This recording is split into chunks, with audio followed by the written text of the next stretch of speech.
सुबह सुबह तड़ातड़ चली गोलियां, अपराधियों का एनकाउंटर, गद्दारों को चेतावनी। उत्तर प्रदेश में जब भी कोई त्योहार आता है, दंगाई हुड़दंग काटने की कोशिश करते हैं, दंगा फैलाने की भी कोशिश करते हैं, लेकिन योगी सरकार में ये सारी कोशिश नाकामयाब साबित होती है। और तो और पुलिस जहां डंडे चलाती है, वहीं होता है एनकाउंटर, जिसकी गूंज इस वक्त भी कई इलाकों में देखने को मिल रही है। यूपी पुलिस ने आज भी एक बड़ा एनकाउंटर किया है। एक नहीं, सात एनकाउंटर हुए, जिसकी तस्वीर आज हम आपको दिखाएंगे, जिसके बाद जिहादी दौड़े दौड़े फिर रहे हैं और कान पकड़ माफी की मांग भी कर रहे हैं।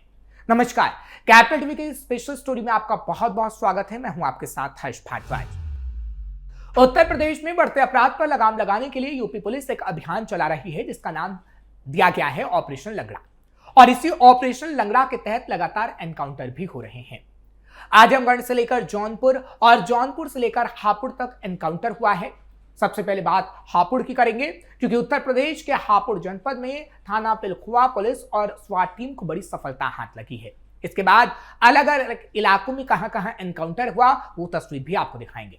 दरअसल आज तड़के चलाए गए सघन चेकिंग अभियान के दौरान पुलिस और बदमाश के बीच मुठभेड़ हो गई। इसमें 50,000 रुपए का इनामी बदमाश अकरम घायल हो गया। पुलिस पर फायरिंग के बाद की गई जवाबी कार्रवाई में पुलिस ने उसे गिरफ्तार कर लिया है। पकड़े गए आरोपी को इलाज के लिए पुलिस कस्टडी में अस्पताल ले जाया गया। दरअसल खबर थी कि रामनवमी पर हुड़दंग फैलाने की पूरी तैयारी की गई थी। हालांकि बदमाश अकरम को पुलिस की कई दिनों से तलाश थी। कौन है अकरम? हापुड़ पुलिस के मुताबिक आरोपी अकरम गाजियाबाद के विजयनगर थाना क्षेत्र के सेक्टर 11 का निवासी है। वो पिलखुवा क्षेत्र में हुई एक डकैती की घटना में काफी समय से फरार चल रहा था। उसकी गिरफ्तारी पर हापुड़ पुलिस अधीक्षक की ओर से 50,000 रुपए का इनाम घोषित किया गया था। क्षेत्राधिकारी पिलखुवा ने जानकारी देते हुए बताया कि सिखैड़ा बंबा के पास संदिग्ध व्यक्तियों और वाहनों की चेकिंग की जा रही थी। इसी दौरान एक स्प्लेंडर मोटरसाइकिल पर सवार संदिग्ध युवक को रोकने की कोशिश की गई, इशारा दिया गया।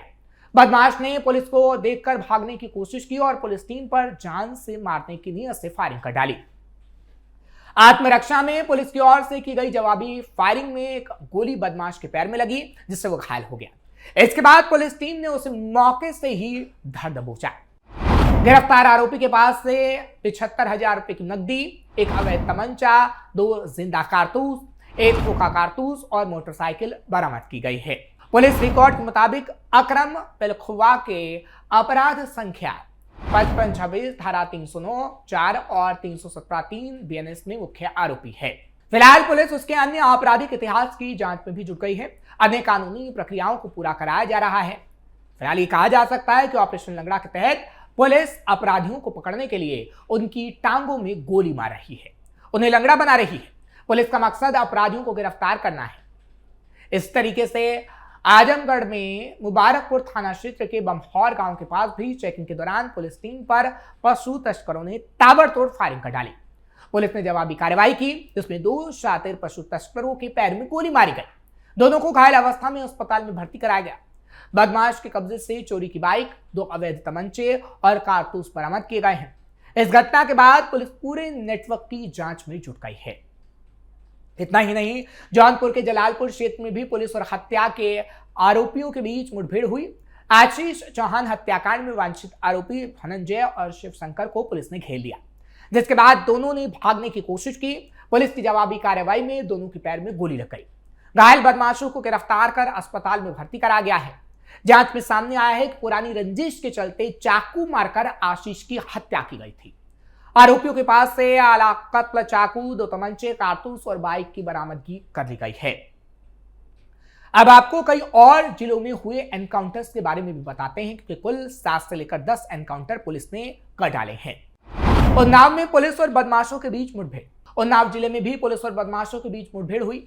वाहन चेकिंग के दौरान बदमाशों ने पुलिस पर फायर झोंक दिया। वहीं पुलिस की जवाबी कार्रवाई में बाइक सवार एक बदमाश के पैर में गोली लगी, दूसरा गिरफ्तार हो गया। पकड़े गए दोनों आरोपियों पर ट्रक ड्राइवर से लूट के आरोप हैं। पुलिस ने इनके पास से एक तमंचा, कारतूस, मोबाइल फोन, नगदी और मोटरसाइकिल को बरामद किया गया है। आरोपी गोविंद पर 6 मुकदमे, राहुल पर भी मुकदमे दर्ज हैं, जिन्हें गिरफ्तार किया गया। जिस पर यह बताया जाता है कि हत्या के उसने प्रयास किए थे और हत्या भी की थी। हालांकि मुठभेड़ के बाद कई आरोपियों की और गिरफ्तारी भी की गई। बरेली में गौक्षु का एनकाउंटर। इसी तरह बरेली जिले में ऑपरेशन लंगड़ा के तहत पुलिस और गौक्षु के बीच मुठभेड़ हुई। गौक्षु की ओर से फायरिंग की गई। सिपाही राहुल कुमार को इसमें गोली लगी। पुलिस ने जवाबी कार्रवाई की। असलम, जिशान और नासिर नाम के 3 गौकश गोली लगने से घायल हुए। तीनों ने गोवध करके अवशेष नाले में फेंके थे। 2 सब इंस्पेक्टर समेत 7 पुलिसकर्मियों को निलंबित हालांकि इस मामले में किया गया था। अल्लाह के नाम की दुहाई देकर गौकश रहम की भीख मांगने लगा, माफी मांगने लगा, लेकिन पुलिस ने एक ना सुनी और फिर हुई मुठभेड़, जिसके बाद उसके पैर में गोली मारी गई। प्रतापगढ़ में लुटेरों को पुलिस ने किया अरेस्ट। इतना नहीं, प्रतापगढ़ जिले में 25,000 इनामी लुटेरा सतीश पटेल मुठभेड़ में गिरफ्तार कर लिया गया है। मुठभेड़ के दौरान दोनों के पैर में गोली लगी है, जिसे अस्पताल में भर्ती कराया गया। चेन लूट की घटना में वांछित ये लुटेरा था, जिसमें 7 मुकदमे दर्ज थे। लालगंज थाना क्षेत्र में ये मुठभेड़ बताई जाती है।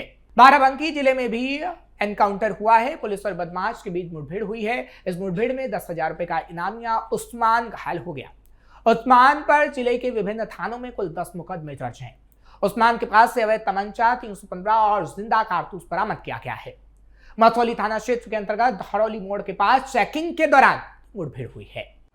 महिला गार्ड से लूट करने वालों का एनकाउंटर।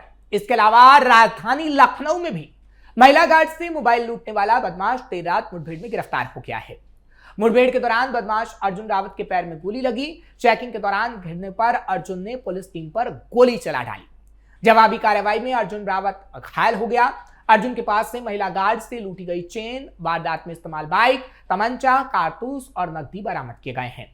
आरोपी के खिलाफ पहले से आधा दर्जन मुकदमे दर्ज हैं। देर रात थाना पीजीआई इलाके सेक्टर 15 नहर रोड पर यह मुठभेड़ हुई है। पुलिस ने बाबत जानकारी पूरी दी। घायल बदमाश को ट्रॉमा सेंटर पीजीआई में भर्ती कराया गया है। 20 मार्च को महिला गार्ड प्रीति सिंह से मोबाइल लूटा गया था। मोबाइल लूट का सीसीटीवी फुटेज भी वायरल हुआ था।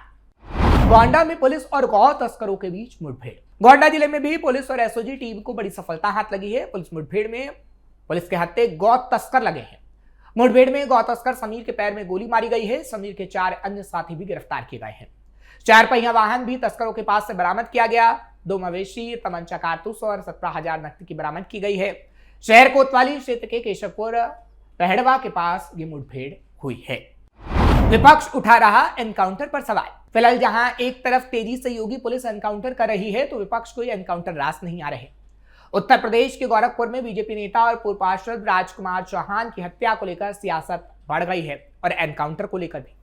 समाजवादी पार्टी के राष्ट्रीय अध्यक्ष अखिलेश यादव ने इन हत्याकांड को लेकर सीएम योगी आदित्यनाथ पर निशाना साधा और राज्य की कानून व्यवस्था पर ही सवाल उठा दिए। उन्होंने कहा कि इस सरकार में लॉ एंड ऑर्डर का ही एनकाउंटर हो रहा है।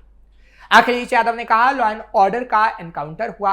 अखिलेश यादव ने यह भी कहा कि सरकार ने लॉ एंड ऑर्डर का एनकाउंटर कर झूठे मुकदमे किए, एनकाउंटर किए जा रहे हैं जो कि झूठ हैं, फेक हैं।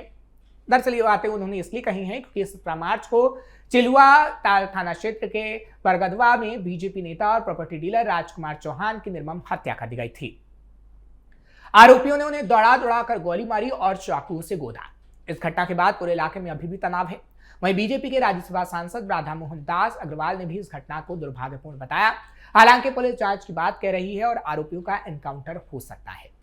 फिलहाल एनकाउंटर जब तेजी से हो रहा है तो पुलिस ये कह रही है कि कोई भी अपराधी बख्शा नहीं जाएगा और आगे आने वाले समय में जो बचा हुआ है अपराधी उसका भी एनकाउंटर होगा, जिस पर राजनीति हो रही है। फिलहाल योगी आदित्यनाथ की सरकार जब से आई है, जब से हम देख रहे हैं कि अपराधियों का खात्मा हो रहा है और इसी तरीके से तस्वीर आगे आने वाले समय में नजर आएगी, क्योंकि 2027 का चुनाव भी है और 2017 में जब योगी आदित्यनाथ आए तो 2022 में इसलिए जीते क्योंकि बुलडोजर एक्शन और योगी आदित्यनाथ का ये एनकाउंटर एक्शन लोगों को पसंद आया है। फिलहाल आगे आने वाले समय में जैसी भी तस्वीर आएगी, कैपिटल टीवी हर एक तस्वीर आपको दिखाएगा। आपको ये खबर कैसी लगी कमेंट सेक्शन में जरूर बताएं। खबर को लाइक शेयर करें। कैपिटल टीवी को सब्सक्राइब करना मत भूलिएगा।